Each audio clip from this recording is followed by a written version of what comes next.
Un calendrier resserré après lequel les Gabonais doivent départager les 8 candidats, une femme et 7 hommes, dont le président de la transition, Brice Clotaire Oligui Nguema.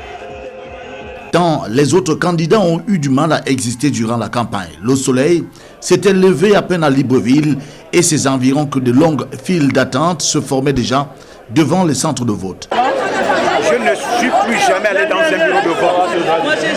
Après 14 ans, me voilà ce matin venu remplir mon devoir de citoyen. Dans les centres de vote, dont notamment celui de l'école pilote urbaine du centre, pas de tension apparente, le calme a régné. Une attitude saluée par les observateurs accrédités à cette présidentielle.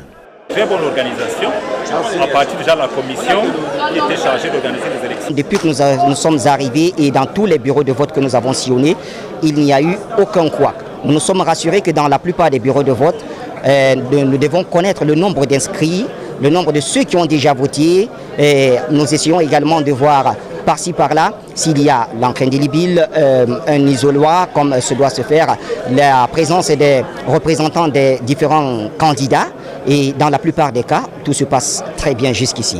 Une ambiance électrique va prendre place à l'arrivée du candidat des bâtisseurs et président de la transition, Brice Clotaire Oligui Nguema.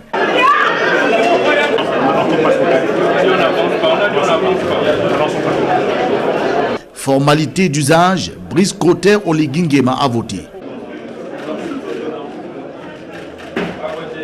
En ce jour, déclaré férié sous un soleil radieux après une nuit marquée par un violent orage, des files d'attente se sont formées devant plusieurs bureaux de vote de Libreville, sous la surveillance des militaires et dans une atmosphère bon enfant. La nouvelle loi électorale au Gabon prévoit un affichage des procès-verbaux dans chaque bureau de vote et chaque commission de centralisation des résultats. Disposition conservée de l'ancien code électoral, les bulletins de vote seront incinérés dans chacun des bureaux de vote après dépouillement. Les résultats pourraient être connus lundi selon des sources au ministère de l'Intérieur.